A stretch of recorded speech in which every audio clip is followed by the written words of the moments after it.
It's a beautiful Tuesday morning, and as always, we're here to bring you insightful conversations that shine a light on situations, inspire change, and hopefully drive progress. Today, we'll be diving into a topic that matters, one that seemingly has gone under the radar. I don't know how many people have heard of the case of Hamdiyya Sidi Sharif. She's being charged in a Sharia court in Sokoto for inciting women against the government by telling them to forcefully take over government properties. Now, this case is a very serious one, and we'll get into it shortly. But before that, let's settle in and let's kickstart the day with what we like to call our icebreaker. Yep, and this is a very solid icebreaker because today, Tuesday, 19th of November, is celebrated as International Men's Day. Yes, you heard that right. The International Men's Day is a day to recognize and celebrate men's contributions to society while raising awareness about issues that disproportionately affect them. These issues include like parental alienation, suicide, homelessness, and there are 6 pillars that guide International Men's Day. They are 1, promote positive male role models. 2, acknowledge the positive impact men have on society. 3, focus on men's health and well-being. 4, highlight discrimination faced by men. 5, promote gender equality.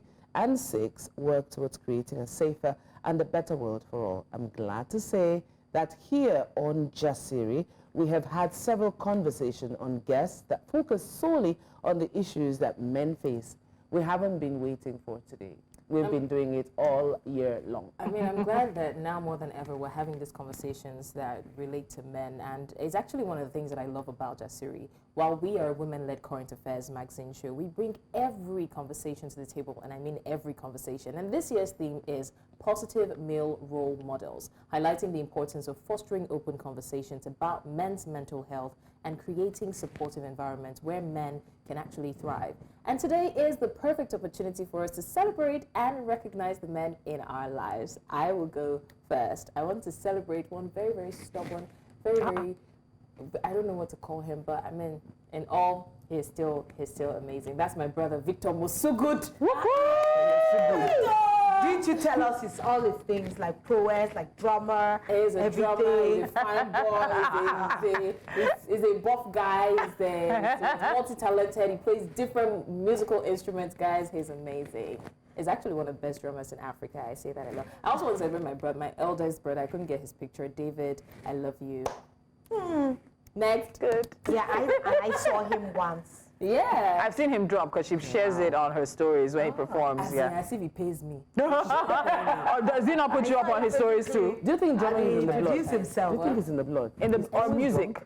Music is in the blood. He has always loved to drum. We forgot him in church when he was 3 years old. Who is the we that forgot him? Like your family. He went to hide inside. You know, there's a drum like the that has a hole. He went Yes. to hide inside it because he didn't want to go home with us. So that was when the drum. And honestly, drumming has saved him. There was a time his classmates had an accident. It was a disaster in Lokoja then. They lost almost all. It was really just 2 SS2 students, and he was one of those that survived because he refused to go for the excursion. He ran to a concert to drum. So wow. We love it for you, Victor. Wow. Just keep going. Okay. Okay, let's celebrate the men in our lives. I want to celebrate my father. I'm a daddy's girl through and through.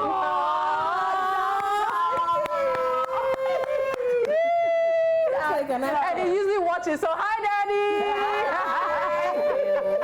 That's my dad, yeah. He's a fantastic man. I'm saying so because he's a man with incredible patience. I am yet probably because of the work that he does.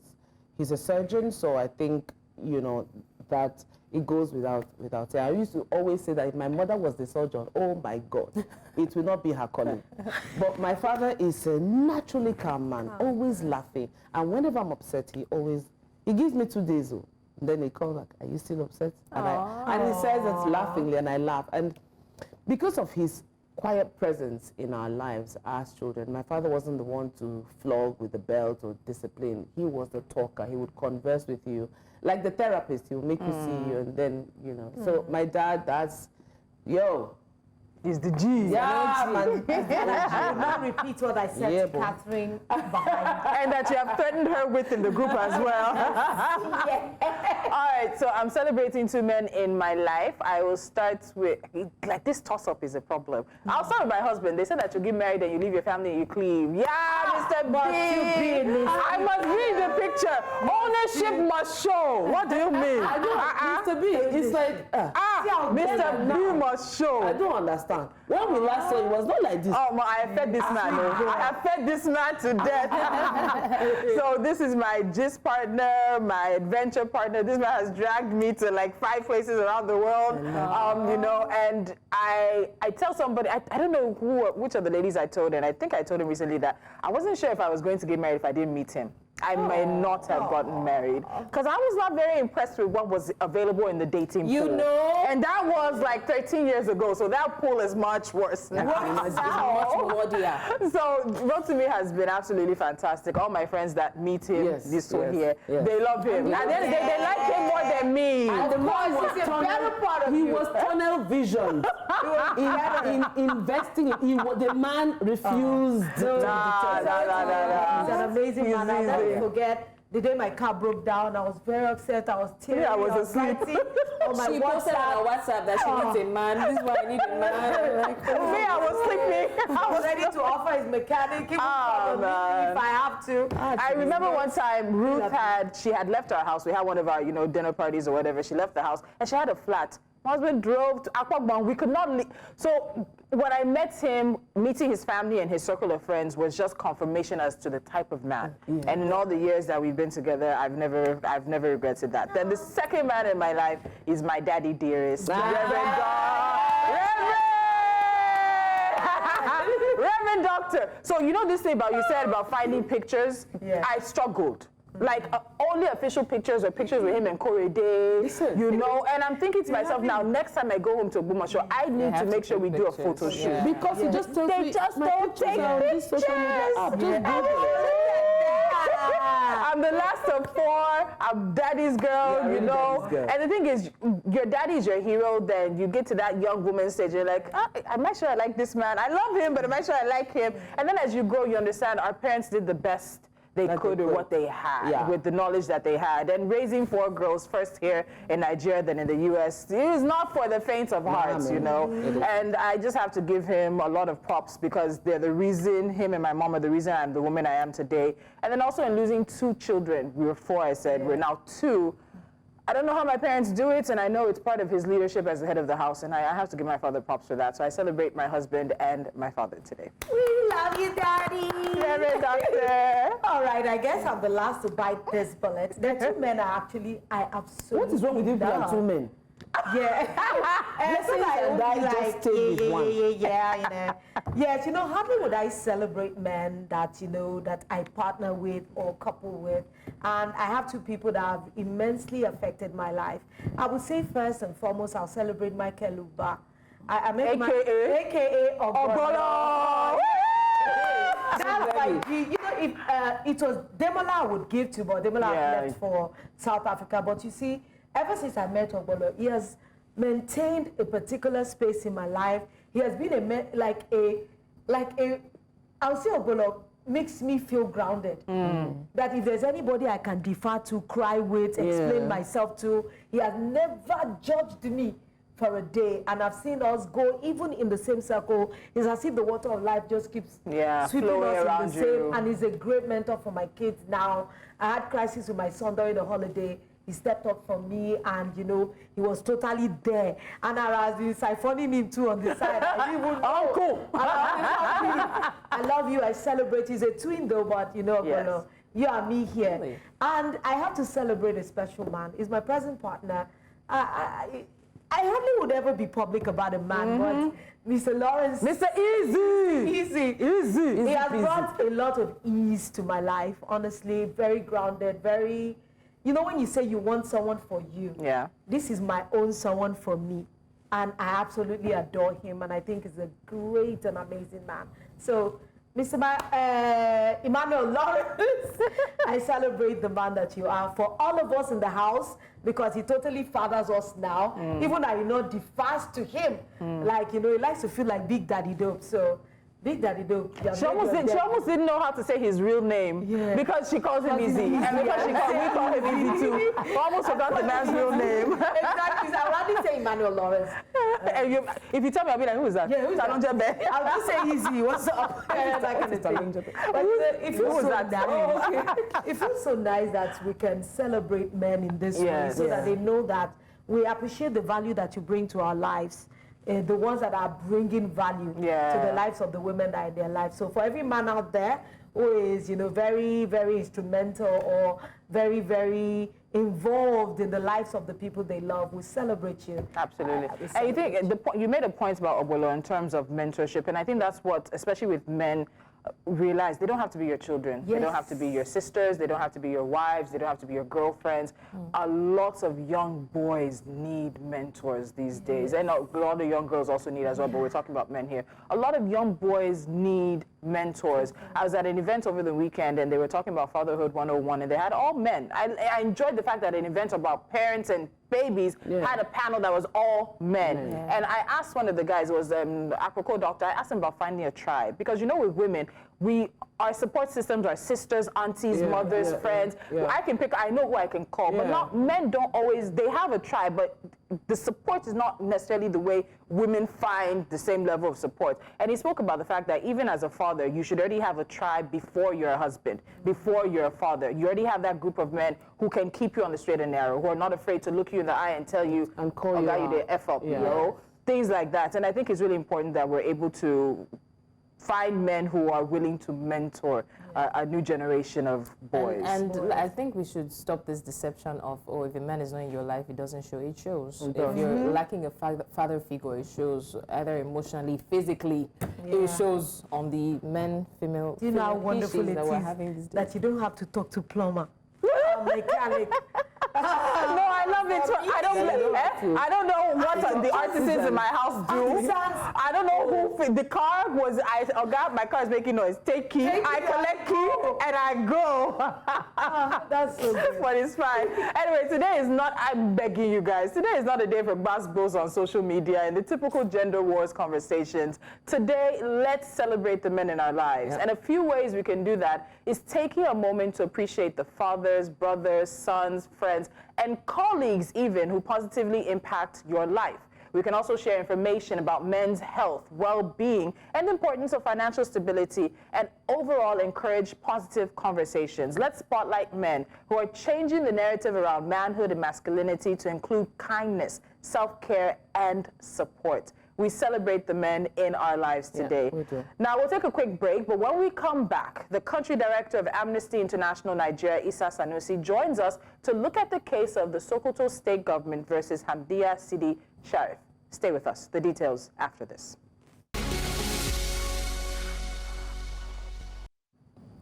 Welcome back to the show. Please join the conversation via our social media platforms. We are at News Central TV, so we know that you're following us and that you're watching.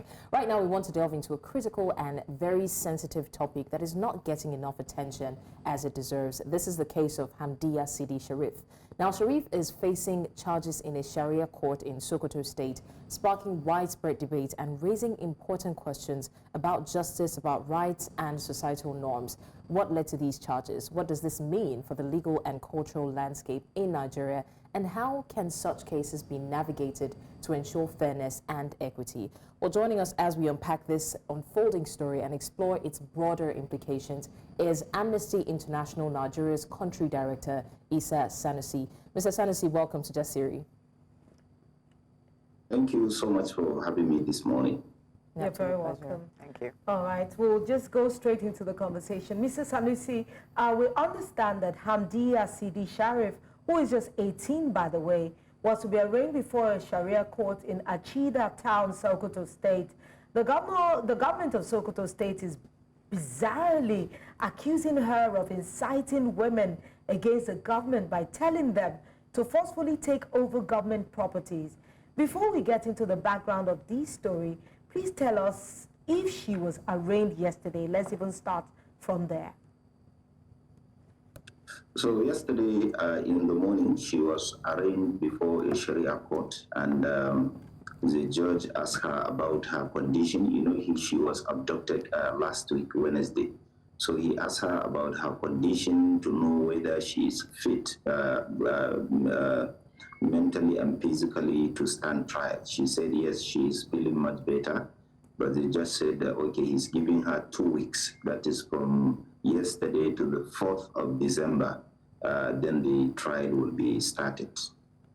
So that 2 weeks. But let me ask, in those 2 weeks, is she meant to spend it in detention or she'll be spending it at home? Is she released on bail? What do we know about where she's going to be pending when the trial starts? Well, she's not in detention. You know, she was released on bail after the initial arrest, like 3 or 4 weeks ago. And then after that, she went back home. And then last week, Wednesday, she was abducted by some thugs who beat her to coma and then threw her out of a moving tricycle. And then she was hospitalized for some days, but she recovered, so she's at home. We are just concerned that despite being at home, she's still, you know, at risk because you never know what will happen. If they can abduct her and kill her and try to kill her, because the attempt was to kill her. And when they threw her out of that tricycle, they threw her with the assumption that she is dead. Wow. Therefore, her life is in danger, and we are really concerned, and we are blowing up to make sure that her life is protected. Okay, so on the 5th of November this year, the Sokoto state government released a statement saying its attention had been drawn to rumors of Hamdiyya Sidi Sharif's arrest. The statement went on to deny being aware of who she is and denied having any knowledge of her whereabouts. At this time, it was already rumored that she had been arrested and taken to the state CID, as well as being filed to court.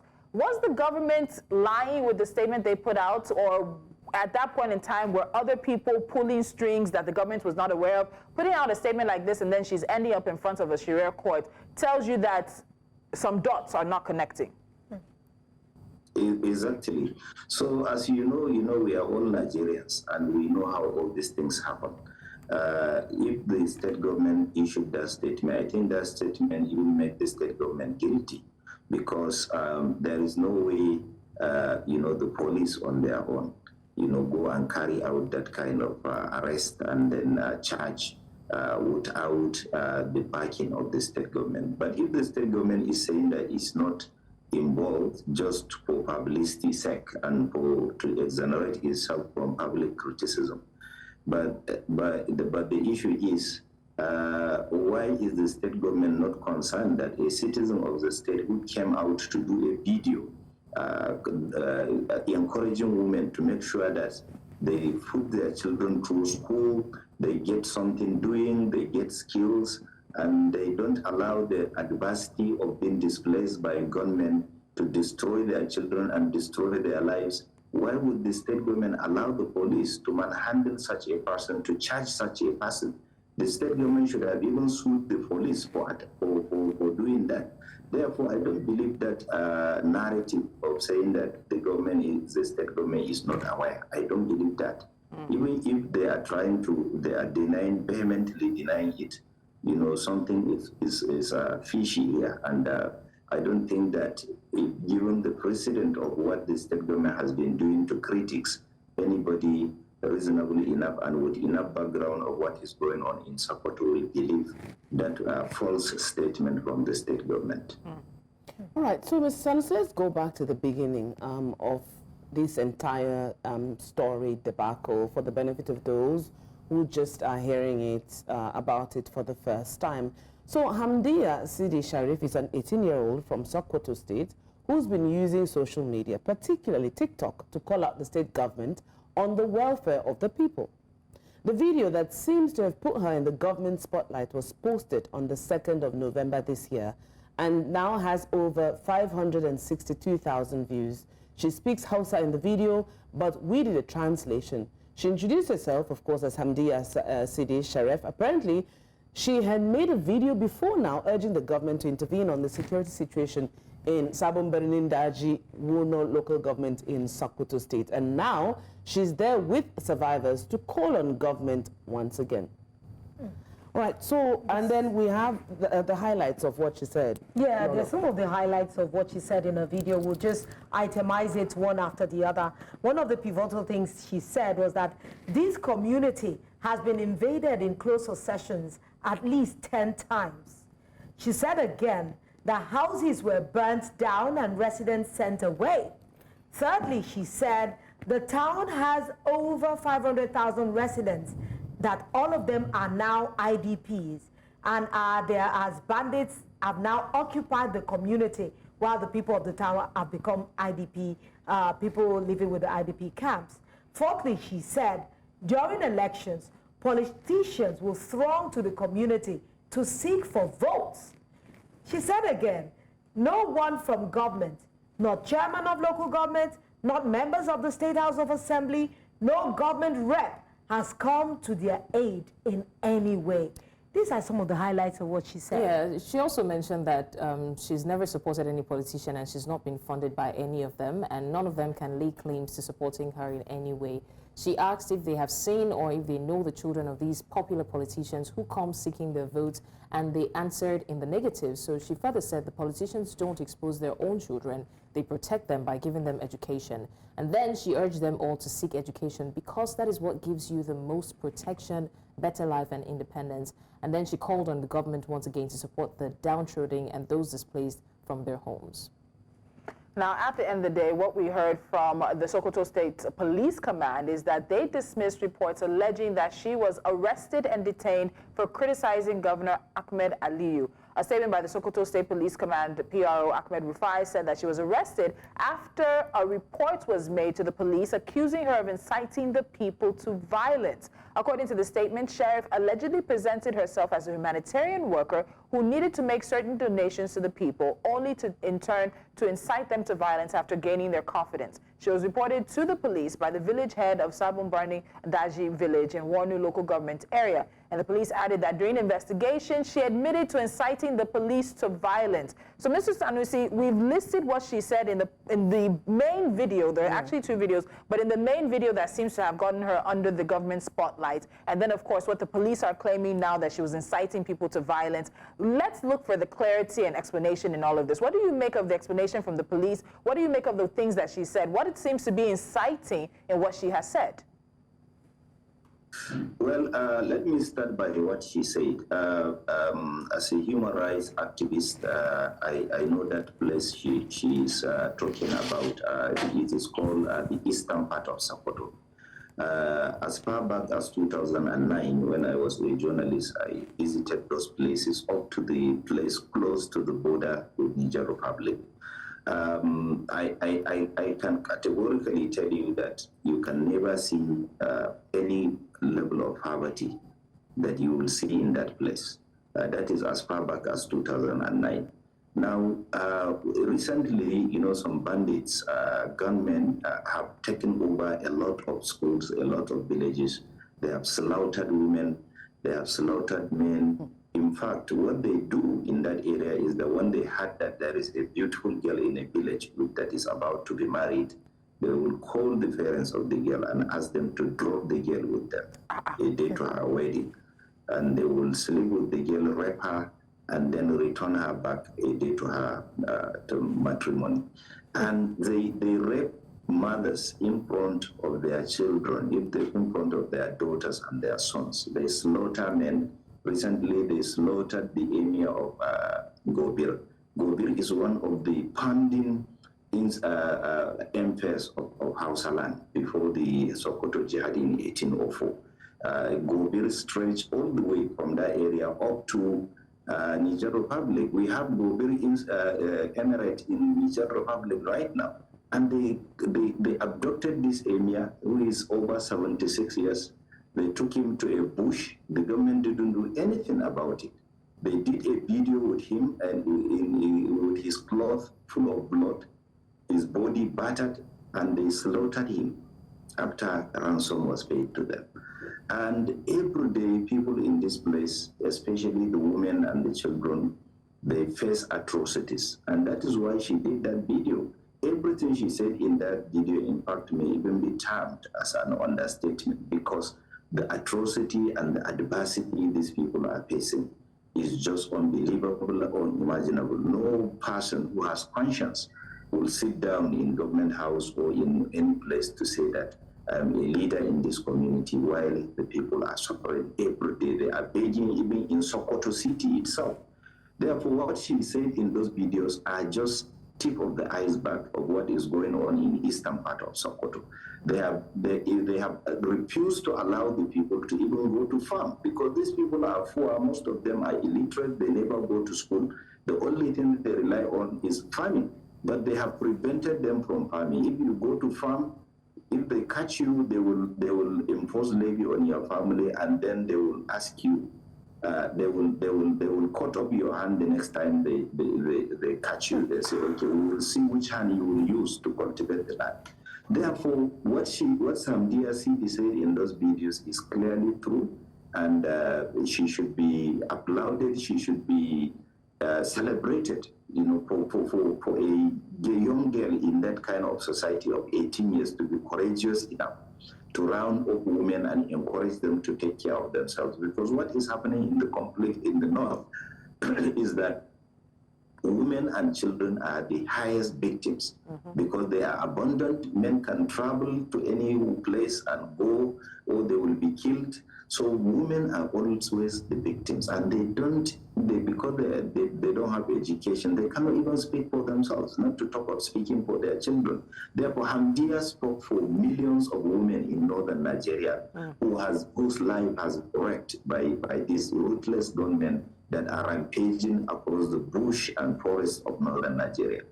And when it comes to what the police are saying about incitement, I didn't see any incitement. She never asked anybody to take up guns.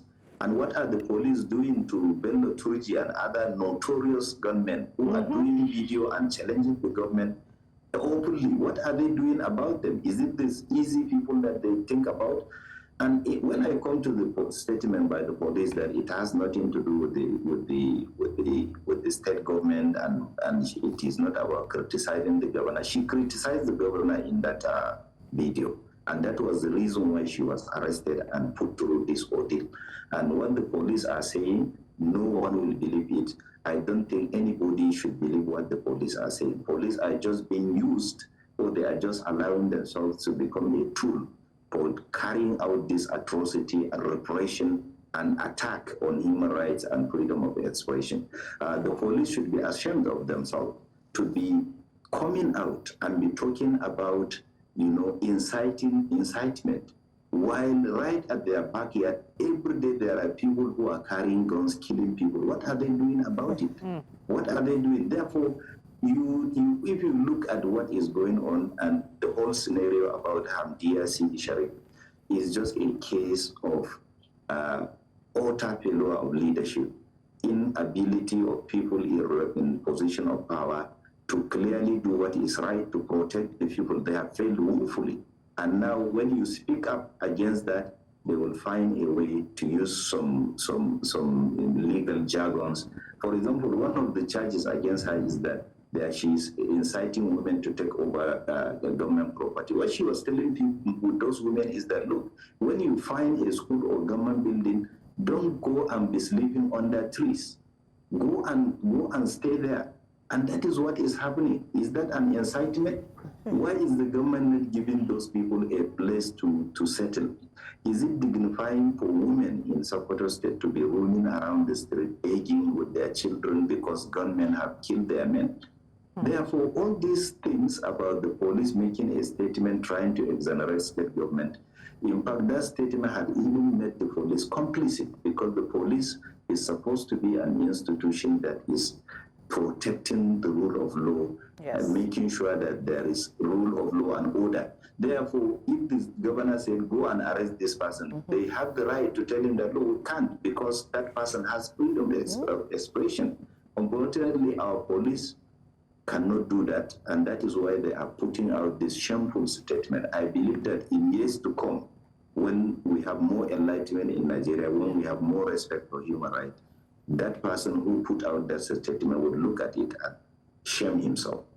Okay, now as country director, Amnesty International, so you say that the Sokoto government's plan is to also charge her for the use of, in quotes, for the use of insulting or abusive language and inciting disturbance, that is an attempt to weaponize spurious charges to silence critical voices of young people in Sokoto who speak about human rights. So, in your opinion, what are the implications of this case for women's rights and activism in northern Nigeria? Because northern Nigeria, whether we like it or not, we have a National Youth Service Corps program. In our days, it was something you looked forward to. But now, if your child is posted to the north, to that local government, for example, how can parents sit down and sleep peacefully at night, knowing that that is a place that is rife with unrest?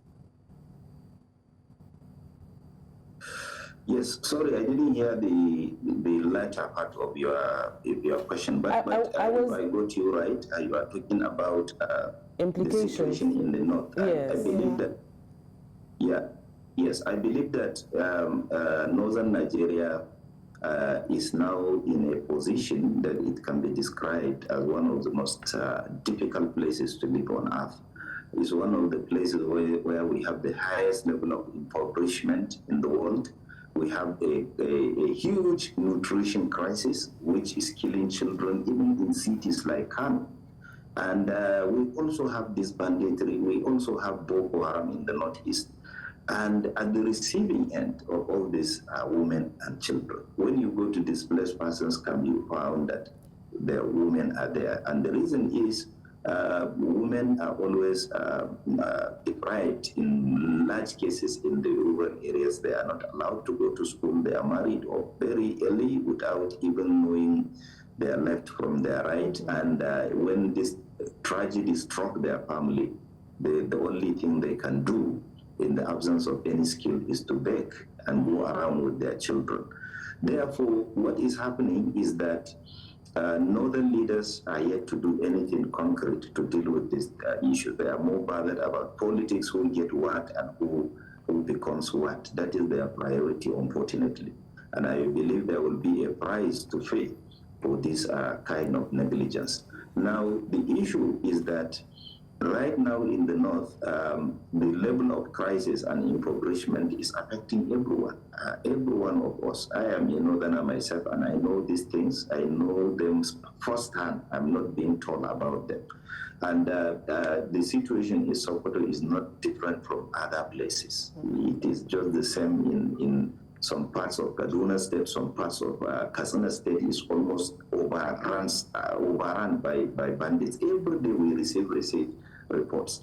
Therefore, these places are dangerous, are not safe, and the government, even though they say they are doing something, and let us believe them that they are doing something, but the displacement, the number of attacks.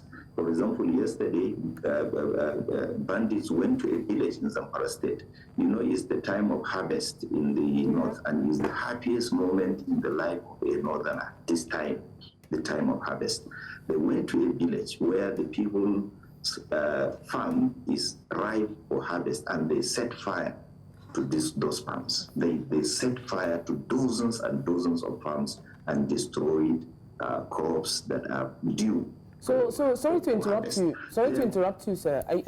Can we safely then say that women's rights and activism then in the north will not even see the light of day? It can't even take root, because if they are inundated and the government is busy facing other problems rather than looking at the problems that are in front of him, that means that there's no hope for women's activism and women's rights in the north, not only in Borno, but in the north at large. If you look at the case of Hamdiyya, if you are a man, you know, it would have been different. They will still arrest her, there will be, but what we realize is that when a woman speaks out, her experience is different from that of a man.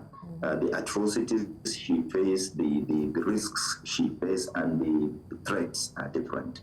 For example, Hamdiyya said that she has been called by many, many people, threatening her life, telling her that you are not going to get a husband who will be interested in you. These are the kind of things. And the reason why, one of the reasons why I believe that the police and the government are doing this thing is to scare other women. To scare other women, because the voices of women scare them, and I don't know why. They feel that because the moment a woman is outspoken, she becomes a danger. They see her as a problem. Therefore, women's position in the northern Nigeria is something that we should all be concerned about, because the society is leaving them behind, is shutting them out, and gunmen are taking advantage of them and putting them through a lot of horrible experiences. And I believe that what Hamdiyya did is heroic, and she should be encouraged. And I believe that women in northern Nigeria should emulate her example and do the right thing and speak out where men failed or did not do the right thing. And I believe that if we continue this way, for some time, they can be able to suppress people. But at the end of the day, when we reach the end of the world, definitely people will react. And what Hamdiyya is doing is just a sign. It's just a sign, a writing on the wall for our leaders to know that people are have had enough and they have to do the right thing. Women should be allowed to speak out, and definitely women's voices are very important in activism. And we believe that people like Hamdiyya are just a sign of the possible change that may happen in northern Nigeria. Most definitely. Okay, Mr. Sanusi, we need to take a quick break now, and when we come back, we're still looking at Hamdiyya's case, but we'll be looking at the harassment and intimidation that she has faced in this case. So stay with us. If anyone feels slighted or has a differing opinion by my previous messages, I sincerely apologize to you all. However, what I'm saying is clear. We, the people in Sokoto East, have been neglected, and we are at the mercy of bandits. Let me also add that I'm not campaigning, supporting, or behind any politician. The person who we know is the governor, and I do not belong to any party. My message is directed to Governor Ahmed Ali Dan Alu. I want to be sure, have we been forgotten? Or is it that the news of these happenings have not reached you? Or is it a case that you've run out of solutions to the problem? People have been displaced, and parents' children are sleeping on the streets of the cities. The same you who went to places by car, in motorcycles, and walked to communities which were not motorable, seeking their votes. Now you are nowhere to help them.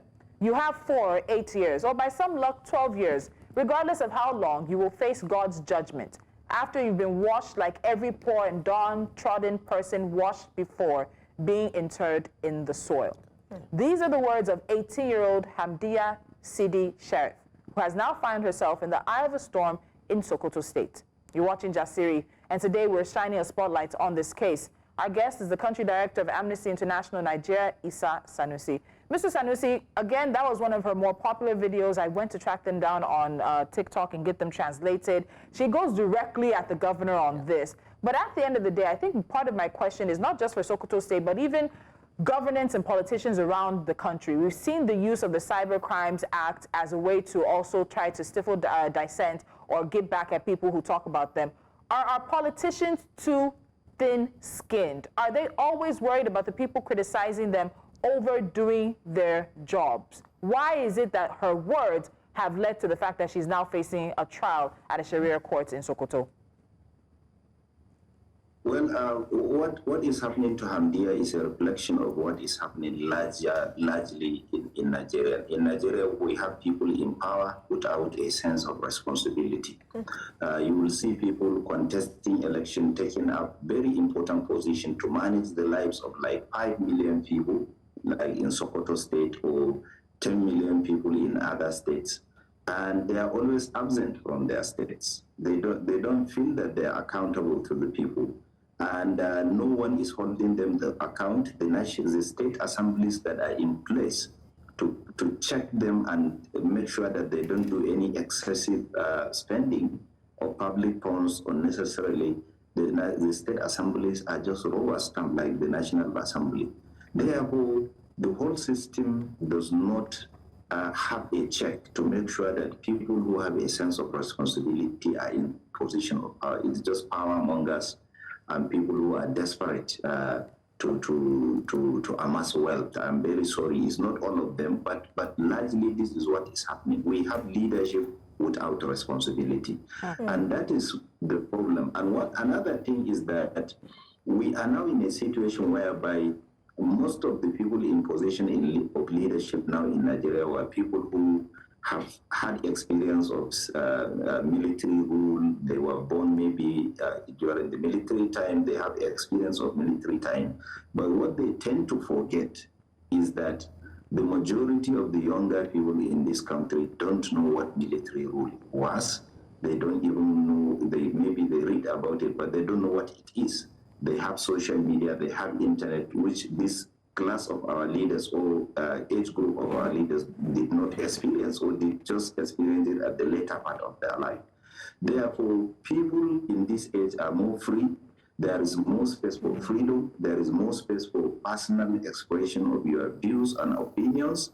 And there are many ways in which you can be able to criticize somebody without putting yourself in danger via the internet, via social media. And therefore, those our leaders still think in the sense of the 80s and the 90s. They believe that people have to be submissive to them. They believe that freedom of expression is just a mere expression in the Constitution and in our books of laws. They believe that democracy, which is a rule founded on freedom, and as a democratic leader, you have to be criticized, and people who criticize you are not your enemies. They are responsible people who are doing a civic duty, because criticism in journalism, in democracy is a civic duty. Yes. And you be criticized. That is why we have opposition and we have the ruling party. So when this all opposition and ruling party are all going in the same way, ignoring the needs of Nigerians, ignoring the freedom and justice that they are supposed to ensure, that is why we have a situation. It's not only in Sokoto state. In fact, we have many cases in other states across Nigeria, in the north, in the south, everywhere, where slight criticism of the governor will put you in trouble. Some people who are even disappeared for just criticizing a governor, and this is unacceptable. And governors are not gods, and we are Nigerians should tell them where they belong. We have to shade on the red light. Look, you can't stop us from criticizing you. If you don't want to be criticized, you should go and become a chief or an emir. That is where you will be shifted from criticism. If you don't want to be criticized or scrutinized, go and run your personal or family business. But when you are running public funds, you have to be asked questions. And if you do the wrong thing, you will be brought to book. And that is why we have this problem. These people are so arrogant, so arrogant and dismissive. To the extent that that anybody who is criticizing them, he is either paid or he is either agent of Western or something like that. Like Hamdiyya, they are saying he is working for a party. Well, this girl doesn't even know about what Mr. political party is up. We know this conversation we're having is rather difficult, truly. Just to see the entire picture, how it's playing out, is very disheartening. But we must bring ourselves to some very important part or key element of this particular happening. There is a cultural, or would I rather say religious context to this situation. As Sharif is facing charges in the Sharia court, how does this application of Sharia law interact with the constitutional rights or in Nigeria?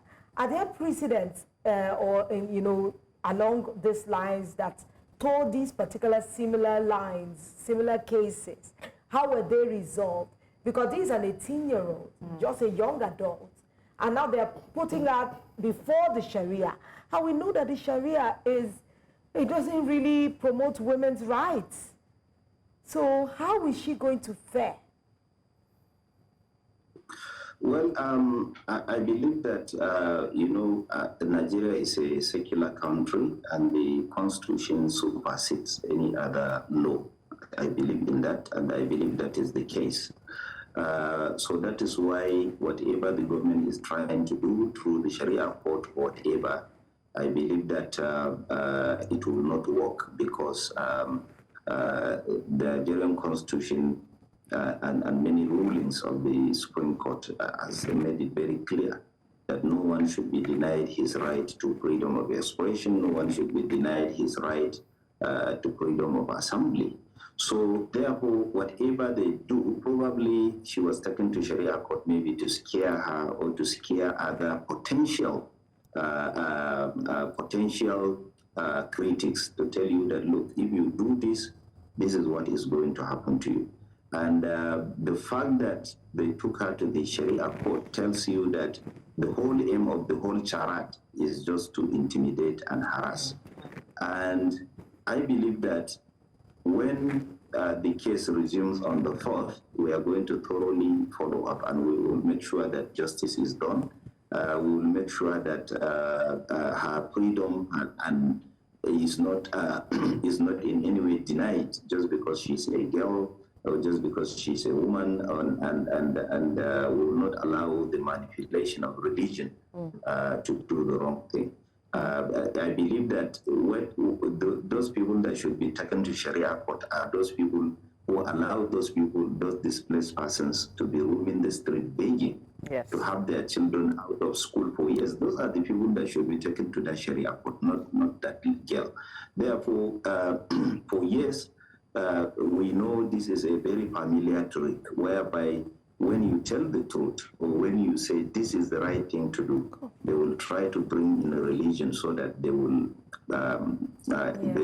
becloud, or they will make some people to suspend their own faculty of thinking. But sorry to interrupt you. Sorry to interrupt you, sir. My own question at this point is that we've been speaking and talking about Hamdiyya. My own is, for now, can you take us through some semblance of the atmosphere of things in Sokoto? How has the governor himself, Governor Ahmed Aliyu, has he responded to these dissenting voices and critics other than Sharif, who is in question? Because everyone's focusing on her. What has his response been since? Maybe in other cases, if there have been voices like this who have not been comfortable with how things are playing out in Borno, and particularly in Hamdiyya's case, what has the governor himself said so far? Well, I only saw a very short statement online from the state government saying that they had rumors that people are saying it has to do with criticism of the governor and all that, but they said that they are not part of it, that they are open to criticism on all that. But I think anybody who read that statement know that it's just full of empty words. It's not a true reflection of what is going on there in Sokoto. Some months ago, there was a young man who posted a video, and that video has been viral in public of the birthday of the governor's wife. And for reposting that video, he was arrested, and he was charged to court. And we have to make a lot of noise before he was given bail. But this is not the only case. There are many others, but these are the prominent ones. And I believe that the governor, if he has very responsible people around him, they should tell him that he's not an emperor, he's not a god, he is not a maximum ruler, he is not above criticism. And those who are criticizing him, whether they are politicians or not, they have the right to criticize him. If he doesn't want to be criticized, he should go and set up his own company and run it with his family. That is where he will sit down and he will not do. But Sokoto state government belongs to Sokoto state people. Funds belonging to Sokoto state government belong to Sokoto state people. Yes. And he is not better than any individual from Sokoto state. And any governor is not better than any individual from his own state. Unfortunately, the system has been so manipulated, the judiciary, the state assemblies, to the extent that the governors have assumed the powers of the judiciary, the powers of the executive, and the power of legislation. That is why they feel that any criticism of them should not be taken lightly. And that's why they overreact when they are criticized, because they believe they are now emperors. They decide what happened to Nigerians. They decide fuel subsidy has to go, it has gone. they decide so many things on behalf of the people. Okay. And I believe that that should not be the case, and we have to take back our country from these people. We can't allow a few number of people who have no sense of responsibility and no conscience at all to sit in positions of power, because how will you sleep well when the apparently they do. They do. Mr. Sanusi, time is not with us. Yeah. We apologize because it's been a very, very good conversation. We're going to continue to follow up. You had told us earlier that she is at home now, and the trial is meant to continue in 2 weeks. So we will be following up with you to see how this trial develops, as well as other conversations around Nigeria. You keep mentioning the emperor, so I'm going to tell people to go and look at is it the fable of the emperor's new clothes? And find out what happened to the emperor when he thought he was the be-all and end-all. But Mr. Isa Sanusi, Country Director of Amnesty International Nigeria, thank you so much for your time today. We will be following up with you on this matter and continue to shine the spotlights on Hamdiyya's case. Thank you so much. And happy International Men's Day. And happy International Men's Day. We celebrate you and the work that you do. Thank you so much, sir. Thank you. All right. Thank you very much. Have a wonderful day. You Thank you too. very much. Yes. And if we start a conversation, they'll come and kick us out of the studio. So we unfortunately cannot. We want to thank Mr. Sanusi once again. And this is a case that we'll be following very closely. But as we leave, we want to say one more time, a happy International Men's Day. Please take the opportunity to celebrate the men in your life. And join us again at 10 a.m. West African time tomorrow. Our guest is, ladies, we have a former First Lady joining us tomorrow. I'm not going to say anything else. We give you premium conversations on Just Series.